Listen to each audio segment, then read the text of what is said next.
Alright mountain bike fans, it is track walk day today here in Val di Sole.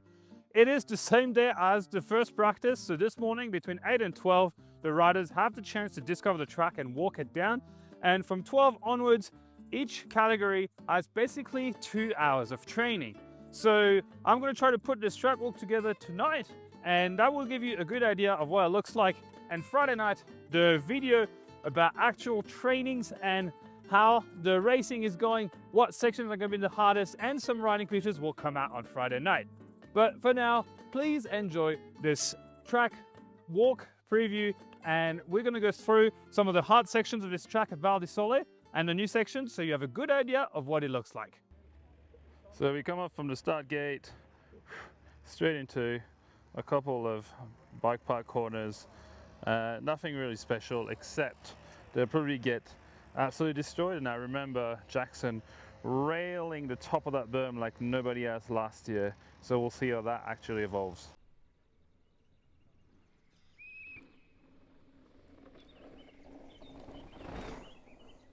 So at the end of the bike park section there's this sick like fall away roll, which is actually sick to film, and then kind of handing this huge corner there which people slap at like 1,000,000 k's an hour, but then we get into the thick of things.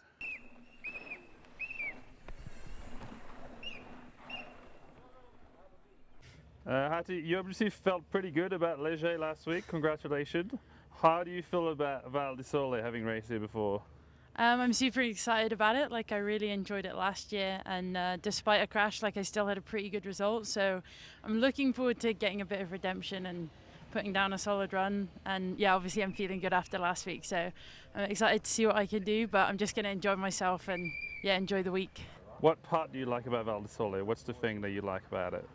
I like the technicality of it and the kind of the length of the track. Like, it's on the longer side compared to a lot of the ones we race, so kind of tests a bit of everything on the way down. So we get into the woods and it kind of goes steeper there, so this section evolves a lot, so the way it moves mean the first time you're going to ride it's going to be different from the last time you're going to ride it and where you're going to race it. So it's a question of getting used to how the track changes and gets like degraded there as riders go through. I love this track here. It's so good, like fully natural, well, mostly natural. Sort of no bike park involved, which is sick. Rough, it gets absolutely destroyed by race day, so yeah, it really separates, like, I feel the good riders from the good riders, if that makes any sense. Yeah, it's a big favourite for me. I'm not maybe the best at the bike park stuff, and also it's like less fun, like just going down a motorway with jumps, it's not so good, but actually like in the tech where there's some good lines, it's good fun. So this first section of woods is like been really nice and packed down, and you know, all lovely here, but that's not going to stay that way. I don't even know where they're going to go, because for like the inside there might be a rut developing here, but then it might be completely destroyed, so you might have to actually just go outside and pick back in. So it's hard to see because there's 1,000,000 people here, but they've opened that section of wood so you can go completely outside here, completely inside on the rock, and then come in. It kind of tightens up here, then you can go outside, inside, and then go and hit that corner. I assume there's going to be a faster line, but there'll be a lot of doing training to see what's quickest and how basically fast you can get into that left-hander, which doesn't look like it's got a whole lot of support at the end, so I think like you might have to hit it from the middle and a rut will probably develop there.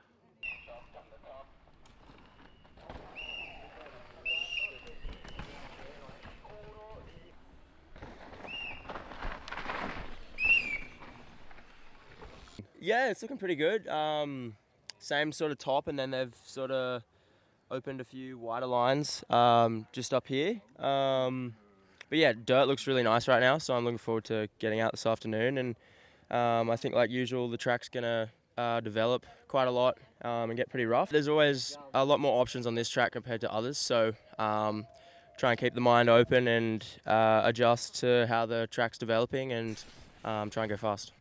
So this section is actually crucial. So you got this like awkward rock root garden, you get in there, and then some people will gap over and go tight here. Some people will go around and try to corner on there. Last year there was a lot of crashes. There was a lot of flat tires in this section. It was very complicated. I assume as this where Finn crashed last year pretty badly and injured himself. So this is a section that can take out some of the best. And it is crucial to keep the speed for that next section. But this section hasn't changed. They get in there and you can either go outside or inside, and most of the guys, so this section hasn't changed. You go full tilt in there, you can go outside or inside, but most of the winning runs were inside there and gapping in here, but it becomes absolutely blown to pieces by race time. So ruts are forming, but it's actually really hard to corner. So we'll see how actually that evolves during training. There you go, see Luke here, see how steep it is. It's a huge step. So last year, part of the reason why Jackson won was he managed to hit that corner and stay really high here, which I believe no one else did on their race run. Everyone was kind of getting dragged down the bottom here because the rut forms and it's really, really hard to stay high. So it'll be interesting to see how it develops. But yes, I'm pretty sure Jackson won last year. Well, part of the reason why he won was because he managed to stay like pop out of the rut there. Stay really right high here up until that corner, and I gained him a lot of time. Okay, so last year you could go in there, like kind of jump a couple of this rock drops and then hit that left berm, but then they've completely opened that up. So this is not even an option anymore. You have to go out and corner there, which just makes it exciting because this was pretty blown out. So I think even just getting on there will be quite tough. And then you have to open it up the same. I don't know if it's just not going to drag you down the bottom. So instead of going straight here, they've slowed it down. You have to go around, but then same hit into that kind of flat left. Sam, I've heard it's your first time not being on a bike on track. How does that feel? Yeah, it's kind of cool.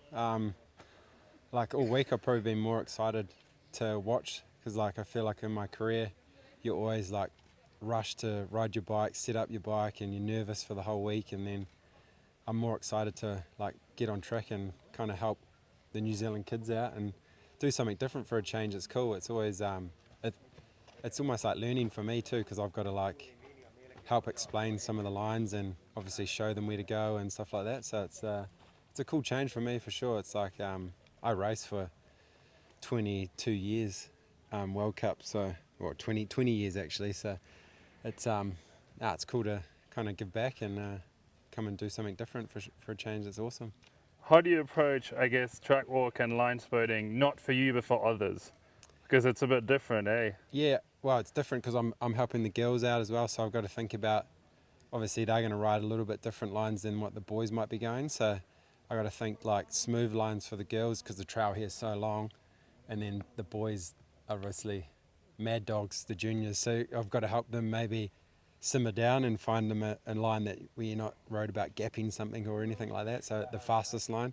So it's and here in Val di Sole, you've got every corner there's 2 or 3 options, you know, so there's a lot and you can spend a lot of time. We've already, like the girls now, we have to kind of hurry up because they've got practice like in a few hours, so we're like you can spend a lot of time looking at one area and you can get a little bit lost like looking at so much stuff until you start riding the track. So it's a lot of things to think about for sure, and for some of these guys they've never ridden here too, so it's like learning the track as well, so it's a big thing. So yeah, it's cool.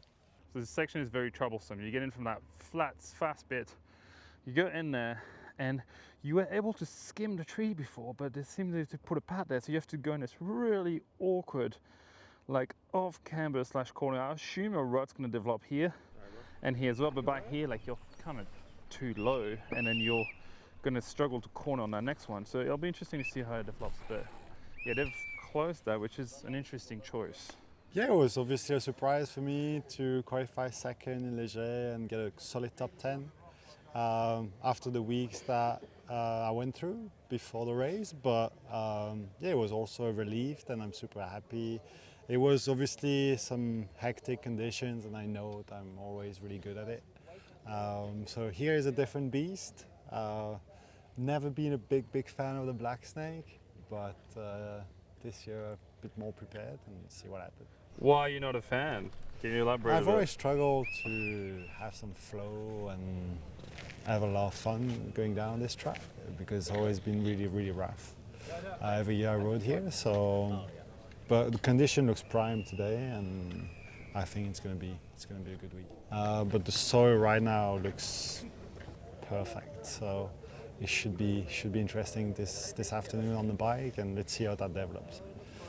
So after this wood section that's quite sketchy, caught a lot of people out, we get into a more like bike parky section, but that gets really fast. So the problem when it gets fast is that first it's dangerous, and second is any mistake will cost you a lot of time because getting back up to speed is obviously going to take a long time.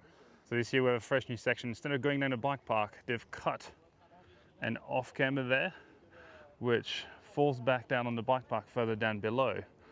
However, I think this might ride out pretty nicely. There's a couple of sniper routes there you'll want to be careful about, and there's also a high line there. I don't know if it's going to cut out, but it'll be very interesting. And it seems like you can actually go outside the stump or inside the stump. But to go inside the stump, you'll probably need to take the high line. So quite a few interesting choices there. It's always cool to have a new section in any track, especially here. The new ones cut in so much over the weekend with all the roots that come out in the soft dirt. So yeah, it's going to be awesome. And it's been a while since we've had a new section kind of in the lower half of the track. How do you approach like a fresh off-camber section like this? Something? I guess with an open mind. Bit of a plan for like early runs, and then we'll adjust the plan as the track changes. So you can go inside the rut, outside in the corner, you can go inside that stump, outside in the corner, and it throws you onto this real random off-camber, which I assume will have a couple lines developed through. So this chute seems like the outside line is nice, but it's actually really hard to get to because there's a lot of roots and rocks you're going to hop over, and you don't actually need to be that high to get into this corner. So I assume full tilt down the middle and gap will be the way to go there. And following the new section, back into the normal bike park berms. What do you think the track's going to be like this week? We had a bit of rain 2 days ago, 1 day ago, and I think it will be definitely more packed in than the last years. Might be one of the easier ones. It looked taped a bit tight, I would say. But all in all, I think we could be lucky with having a bit of an easier Val di Sole, but let's see in 2 days. What was the trick to Val di Sole you told me about earlier? Just trying to ride relaxed over rough stuff and keep the upper body relaxed and moving and not getting tensed up, and I feel like that's what I need to do and really need to work on here, so we'll try this and go for it. So they've brought in a lot of dirt and packed in a lot of the sections that used to be like quite deep, so you can see here like it's all packed into dirt. However, it looks like it's a mix of dirt and sand, which if it gets dry it's going to blow apart completely. That information is courtesy of Chris Kilmurray. That's right. Troy, how are you talking about an impossible gap here? What's to go? We're just playing around like you could potentially go from there to this bank, but I don't think you would actually survive, to be honest. Even if it was like straight afterwards, I think you would still have a hard time surviving. But it's fun to just play around and try and make the boys think about it. get Rog Dog on the old Sen train. He loves a good pull, so. But yeah, no, apart from that, the track's just rough as always. It's actually been filled in a fair bit and the rain's done wonders, to be honest. So it's going to be sick riding it today. Okay, so we finished in the bike park section and it spits you out onto the very famous ski jumps of Val di Sole, which we're going to go in. So as you see, there's some measurement units on the side of the track there to tell you how, far the riders are going. But we're going to go and check out if it's actually accurate measurement. We've got Yehuda there, and he's our measure checker. Actually checking, All right. see if we're correct.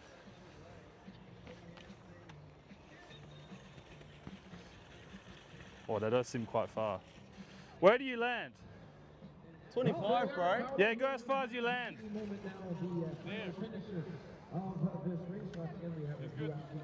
I reckon maybe 20. 20. Okay, so that is pretty accurate. Okay. It's good. So the UCI does measurement better than they do accreditation. Okay, Toyota says someone's going to land way further than that. Almost 25. Yeah. Almost 25, so Yeah, 25. measurement is accurate. Yeah. So the last third of the track is basically bike park. It doesn't mean it's easy. It is definitely rough, a lot of big compression, a lot of big impacts, but it is just bike park berms, some not loose rocks and some roots that are embedded in the ground. So I guess it's less technical in this way, and riders that have raced in Val di Sole for a while would know the track. Thanks for following this track walk video with me. There will be a training video coming out on Friday, so don't miss that with all the riding action. Thanks for following, and I'll see you on Friday.